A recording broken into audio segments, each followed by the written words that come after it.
당시에 결혼을 약속했던 사랑하는 사람이 배신을 하고 다른 여자와 결혼을 하는 바람에 저는 정말이지 모든 게 끝난 것처럼 죽고 싶은 심정뿐이었죠.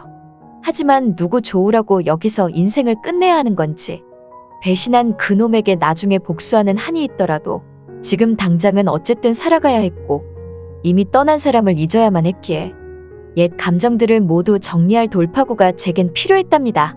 아무것도 할 수 없을 것만 같고 하늘이 무너져 내린 것만 같았던 제가 당시에 무작정 여행을 떠나게 된 것이었죠. 말이 좋아 여행이지 죽지 못해 떠났던 아주 쓰디쓴 여행이라 여겨지네요.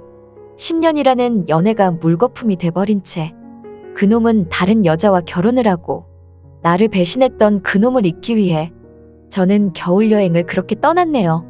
도시에서만 살던 제가 시골로 여행을 가는 게 솔직히 당시에는 지금보다 쉽지 않았어요. 길도 잘 모르고 어디가 어딘지 정말 갈피를 잡을 수 없었으니까요. 요즘이야 뭐 검색도 가능한 스마트폰도 있고 내비게이션이 안내하는 대로 차를 타고 이동할 수 있다지만 진짜 당시만 해도 그런 것조차 하나 없으니 딸랑 지도 하나 보고 가던가 지나가는 행인에게 물어보고 가야 하는 게 현실이었으니까요. 아무튼 그렇게 전 여행을 떠났었고 도시에서 벗어나 어딘지도 모르는 시골로 접어들었답니다. 버스를 타고 걷고 걸으니 주위엔 정막이 감돌았고 시골집들과 축사가 군데군데 보이더라고요. 이렇게 정처 없이 도시에서 떠나 시골로 접어드니 소똥 냄새가 가득한 게 정말이지 여긴 도시가 아닌 시골이구나 싶었습니다. 그런데 저쪽에 길게 뻗은 강이 보이더라고요. 그 강이 당시에는 어찌나 아름답던지 자연 안에서 흐르는 강을 보니까 그래도 조금은 지쳤던 몸과 마음이 풀리는 느낌이었습니다. 저는 강줄기를 따라 걷기 시작했어요. 강원도 북쪽 산골이라 그런지 만년설처럼 주위엔 소복히 눈이 쌓인 하얀 산들이 보였고 강줄기는 길게 뻗어 있으니 그 길을 걷는 것만으로도 정말 힐링이 많이 됐죠. 정말이지 기분이 상쾌했어요. 제 안에 있던 모든 절망감과 상실감 그리고 스트레스 좌절 등 이런 복잡한 감정들의 모든 기분을 한순간 송두리째 날려버릴 만큼 아름다운 자연의 모습이었죠. 저는 크게 숨을 들이키며 강길을 계속 걷고 있었는데 그때 저 멀리 사람들이 강 위에 떠 있는 것 같은 신기한 모습들이 보이더군요. 저는 어떻게 저럴 수가 있나 싶어 좀 더 걸으며 자세히 봤는데 보니까 저쪽 호수에는 강이 아직도 꽁꽁 얼어 있어서 강 위에서 사람들 몇 명이 얼음 낚시를 하고 있었답니다. 아무래도 일교차가 심한 강원도의 날씨라 3월 초지만 여긴 아직 겨울이 완전히 지나간 게 아닌 것 같았죠. 그래서 강이 아직도 얼어 있는 만큼 얼음 낚시를 할 수 있던 것 같았습니다. 뭐 많지 않았지만 몇몇 사람들이 군데군데 얼음 낚시를 즐기고 있더라고요. 저는 좀 더 자세히 보기 위해 겁도 없이 얼어 있는 강 위로 발걸음을 옮겼어요. 몇 걸음을 옮겼을까요? 그런데 그때 얼음 낚시를 하던 아저씨 한 명이 저보고 놀란 듯 그쪽으로 걸어오면 위험하다고 하지 뭐예요. 저는 그 말을 듣고 너무나 놀라서 어떻게 해야 하나 막 갈팡질팡하게 되었는데 그때였어요. 제가 걸어올 때만 해도 멀쩡하게만 보였던 얼어붙은 강이 갑자기 제 발 밑에서 쩍 하고 갈라지는 느낌을 받았답니다. 한 발자국 더 움직였다간 금세라도 얼음이 와르르 깨질 것만 같았죠. 저는 순간 너무 놀라서 몸이 얼어붙어 버렸고 소리를 지르며 도와달라고 말을 했답니다. 그러자 저보고 위험하다고 말했던 얼음 낚시를 즐기던 아저씨가 도와주려고 살금살금 조심스레 저에게 다가오나 싶더니 그 아저씨도 더 다가왔다간 위험하단 걸 느꼈는지 안 되겠다며 제게 오는 걸음을 멈춰섰고 저보고 하는 말이 그쪽으로 대체 왜 간 거냐며 그쪽은 얼음이 많이 녹고 위험해서 가면 안 되는 곳인데 왜 거기에 들어간 거냐면서 이 와중에 제게 훈계를 하더라고요. 그러면서 잠깐만 기다리라며 자기가 경찰을 불러준다고 하지 뭐예요. 경찰이 오면 뭐 하겠어요? 이미 저는 얼음물에 빠지게 생겼는데 그 사이 아마 강물에 빠져서 동사로 죽고 말겠죠? 저는 그 말에 안 된다며 지금도 거의 가라앉고 있는 것 같다며 그냥 아저씨가 빨리 좀 와서 구해달라고 하니까 그 아저씨가 하는 말이 자기도 그러고 싶은데 한 발짝만 더 움직이면 자기까지 빠질 것 같다고 하더라고요. 그렇지만 그 아저씨도 어떻게 해서든 저를 도와야겠다고 느꼈는지 잠깐 기다려보라며 저 멀리 몇몇 보이는 얼음 낚시하는 다른 사람들을 부르더라고요. 하지만 그 사람들은 든채만채 낚시만 즐기는 것 같았답니다. 그때 갑자기 그 아저씨가 뭔가 아차 싶다는 듯 자기가 이럴 때가 아니라며 낚시 장비 있는 곳까지 얼음이 깨질지 모르니 자기도 이만 낚싯대 들고 철수를 해야겠다고 하지 뭐예요. 그러면서 조금만 기다리라며 낚싯대 챙겨나가서 바로 경찰을 불러준다고 저를 버리듯 뒤돌아 가버리는데 어찌나 살이 다 떨리고 야속하던지 절 내팽개치고 도망간 것 같았어요. 그때였답니다. 금방이라도 얼음이 깨질 것만 같은 이 호수 위로 어떤 남정네가 천천히 걸어오더라고요. 당시에 완전히 패닉 상태여서 얼굴은 제대로 못 봤지만 아무튼 건장해 보이는 남정네가 제가 있는 곳으로 우회하듯 돌아 천천히 오면서 제게 소리를 지르며 정신 똑바로 차리고 아래를 보면서 얼음이 덜 녹은 곳으로 천천히 나오라고 하는데 저는 발이 움직이질 않았어요. 그러자 그 남정네는 더욱더 소리를 지르며 지금 안 움직이면 빠져 죽는다며 빨리 한 걸음이라도 떼보라고 하더라고요. 그래서 용기를 내어 한 걸음 움직였는데 다행히도 얼음은 깨지지 않았답니다. 저는 천천히 그 남정네가 말한 대로 한 걸음 한 걸음 호수 바깥쪽으로 발을 옮겼고 드디어 3발자국 정도만 움직이면 호수 바깥으로 빠져나갈 수 있었어요. 그래서 다시 발을 떼고 움직였는데 그 순간 갑자기 제가 딛고 있던 얼어붙은 호수의 얼음들이 와드득하고 깨져버렸고 급기야 저는 발 한 짝이 차디찬 호수에 빠짐과 동시에 금세 목까지 풍덩 온몸이 잠기고 말았답니다. 그런데 그 순간을 놓치지 않고서 그 남정네는 건져 올리듯 저를 바로 구해주었어요. 저는 순간 기절을 하고 말았죠. 춥고 멍하지만 주위의 사람들의 목소리가 들리는 것 같았어요. 빨리 인공호흡을 하라는 소리 같았죠. 누군가 추위에 떨고 있는 제게 큰 점퍼를 덮어주었고 다른 누군가 또 인공호흡을 한 것 같은데 거기서 또다시 완전히 정신을 잃고 말았답니다. 그렇게 시간은 흐르고 깨어보니 어느 집 안이었어요. 부뚜막에서 연기가 솔솔 피어나는 어느 시골집 같은 느낌이었죠. 시골 할머니 댁에 온 것 마냥 방바닥이 정말 따뜻했고 두툼한 겨울이불이 저를 포근히 감싸고 있었답니다. 다행히 저는 살은 것 같았어요. 몸을 일으켜 밖으로 나와보니까 그 집 마당엔 아직 녹지 않은 흰눈이 소복히도 쌓여 있었죠. 그때였어요. 어떤 남정네가 저보고 일어났냐며 죽을 뻔한 거 간신히 살려냈다면서 은인인 줄 알라고 말하더라고요. 그제서야 조금씩 기억이 났고 저 남정네가 나를 구해준 사람이란 걸 알게 됐답니다.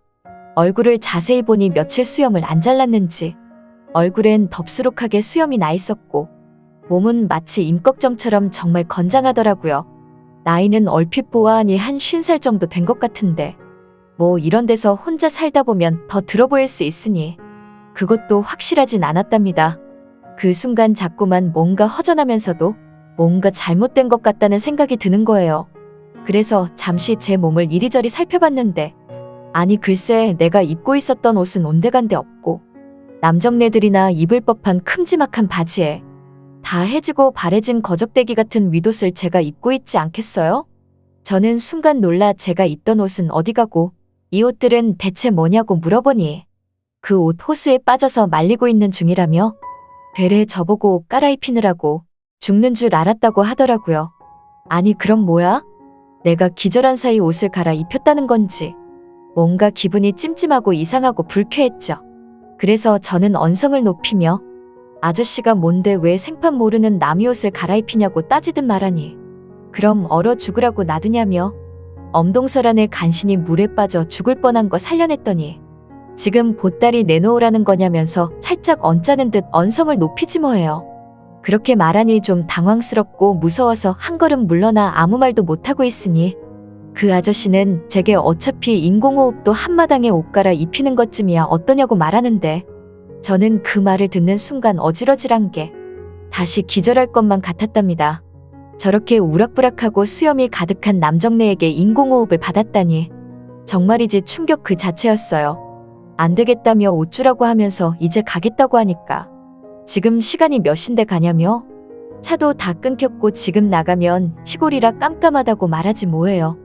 그 말을 들으니 또 막상 여기서 나갈 수도 없는 노릇이고 그냥 내일 아침까지 있기로 했답니다.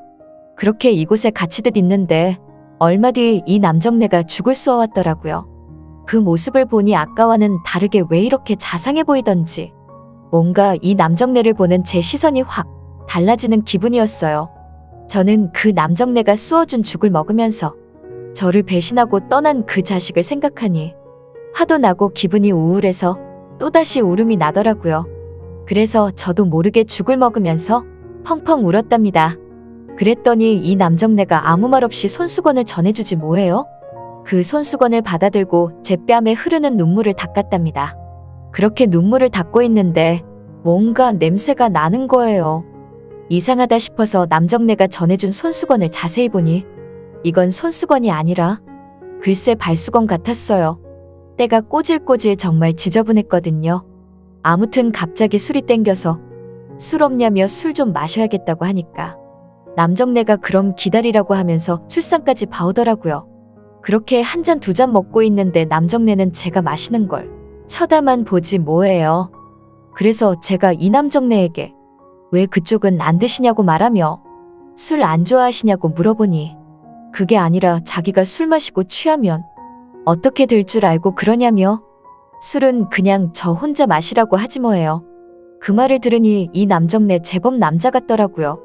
저는 뭔지 모를 용기가 생긴 건지 아니면 이 남정네를 완전히 신뢰를 하게 된 건지 이 남정네에게 대뜸 괜찮다면서 그러지 말고 그냥 술 친구 하자며 같이 술을 마시게 됐답니다. 한 잔 두 잔 따라 마시던 도중 저는 취했고 필름이 끊긴 것 같았어요. 아침에 일어나 보니 남정네는 온데간데 없고 저만 혼자 큰 겨울이불 덮고서 잠을 잤더라고요. 기지개를 펴고 마당으로 나와보니 남정네가 한 손에 큰 장닭을 들고서 저보고 대뜸 닭 잡았다며 백숙 해줄 테니까 이거 먹고 가라고 하지 뭐예요. 그 말을 들으니 왜 이렇게 또 다정해 보이던지 행동은 백정 같고 임꺽정 같은데 뭔지 모르게 또 자상한 모습이 보이더라고요. 남자한테 배신당해서 다른 남자는 못 만날 것 같았지만 솔직히 저 남정네가 호감이 가는 남자로 보였어요. 그 이후로 어떻게 됐냐고요? 그냥 그 집에서 더 머물러도 되냐고 살며시 물어보니 남정네는 저보고 일만 하면 괜찮다면서 그렇게 그 집 일을 거들어주며 일주일을 더 보냈죠. 남들 눈이 무섭긴 했지만 그 남정네는 마치 자연인처럼 시골 중에서도 인적이 드문 산골에서 혼자 집 짓고 사는 사람이라 마을 사람들과의 교류도 적었답니다. 그러고 보니 그 남정네 완전 자연인 그 자체였던 것 같아요. 드디어 일주일의 시간이 끝났고 저도 마음의 정리가 거의 다 되었답니다. 마치 이 남정네 집에서 몸과 마음을 힐링하며 나를 돌아보는 계기가 된 것 같았어요. 그렇게 이 남정네에게 인사를 하고 나오려고 하는데 일주일이라는 짧다면 짧은 시간 동안 어느새 내가 저 남정네를 사랑하게 된 건지 저도 모르게 짐 챙기고 떠나려던 도중 와락 안고 말았죠. 그랬더니 남정네가 무안했는지 차 시간 늦겠다며 빨리 움직이라고 하지 뭐예요. 그 말이 왜 이렇게 야속하면서 서운하게 들리던지 들고 있던 짐들을 다시 내려놓고 남정네에게 다가가 그만.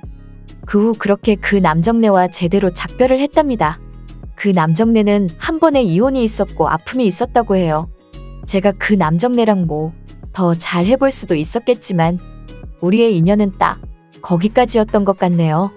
저는 그 남정네와 시간을 보낸 뒤 여기로 다시 또 오겠다고 했지만 도시로 돌아와서는 도시 생활에 바쁜 나머지 그 남정네를 잊고 살았거든요.